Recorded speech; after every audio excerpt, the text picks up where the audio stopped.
মন্দিরবাজার বিধানসভার লক্ষ্মীকান্তপুরে তৃণমূল কংগ্রেসের পক্ষ থেকে আয়োজিত বিজয়া সম্মেলনী ও সম্বর্ধনা সভা থেকে বিজেপিকে তীব্র কটাক্ষ করলেন মন্দিরবাজার বিধানসভার বিধায়ক জয়দেব হালদার।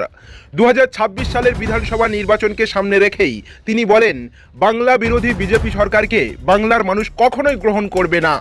100 দিনের কাজে প্রায় 2 লক্ষ কোটি পাওনা টাকা কেন্দ্র সরকার আটকে রেখেছে। গরিব মানুষের ঘর বন্ধ করেছে, চাকরির নামে 2 কোটি কর্মস্থানের প্রতিশ্রুতি দিয়ে ভাউতাবাজি করেছে, রাজ্যের উন্নয়নের পথ রুদ্ধ করে রেখেছে এই কেন্দ্র সরকার।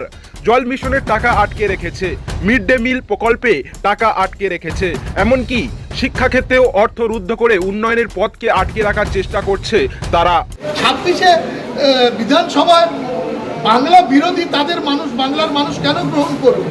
প্রায় 2 লক্ষ হাজার কোটি টাকা আমাদের পাওনা টাকা দিচ্ছে না। আজকের ঘর বন্ধ করে দিয়েছে। সবকা বিকাশ, সবকা সাথ, সবকা বিকাশ প্রধানমন্ত্রী বলেছিলেন। সবার বিকাশ কিসের? 100 দিনের টাকা বন্ধ করেছে। তারা গরিব মানুষের ঘর বন্ধ করে দিয়েছে। তারা বেকারের 2 কোটি চাকরি দেবো বলে তারা ভাঁওতাবাজি দিয়েছে। তারা এই রাজ্যের উন্নয়নে রাস্তার টাকা আটকে, তারা জল মিশনের টাকা আটকে রেখেছে, তারা মিড ডে মিলের টাকা আটকে রাখছে, তারা শিক্ষাক্ষেত্রের টাকা আটকে রাখছে। তাদের বাংলার মানুষ কেন মেনে নেবে? তিনি আরো বলেন, বাংলার মানুষ জানে কে তাদের পাশে আছে। যে সরকার বাংলার পক্ষে কাজ করে, মানুষের পাশে থাকে, উন্নয়নের পথে নিয়ে যায়, বাংলার মানুষ সেই সরকারকেই আশীর্বাদ দেবে 2026 বিধানসভা নির্বাচনে।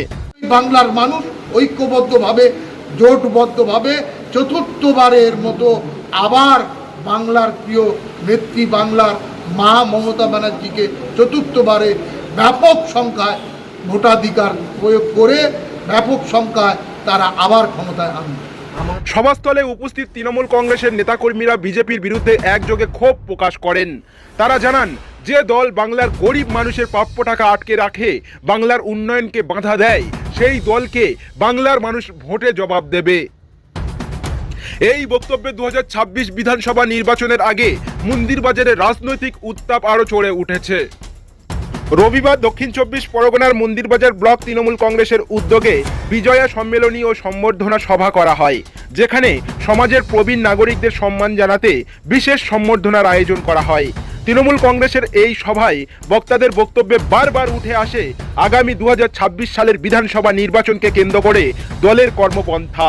এদিন এই সভায় উপস্থিত ছিলেন সুন্দরবন উন্নয়ন মন্ত্রী বঙ্কিমচন্দ্র হাজরা, সুন্দরবন সাংগঠনিক জেলার সভাপতি তথা মন্দিরবাজার বিধানসভার বিধায়ক জয়দেব হালদার, পাথর প্রতিমা বিধানসভার বিধায়ক সমীর কুমার জানা, কুলপি বিধানসভার বিধায়ক যোগরঞ্জন হালদার, মন্দিরবাজার ব্লক তৃণমূল সভাপতি সমীর চন্দ্র হালদার, পঞ্চায়েত সমিতির সভাপতি মনিলা মণ্ডল, জেলা পরিষদের সদস্যা রেখা গাজী সহ বিশিষ্ট ব্যক্তিবর্গরা। মন্দিরবাজার থেকে নুরুদ্দিনের রিপোর্ট, BN TV।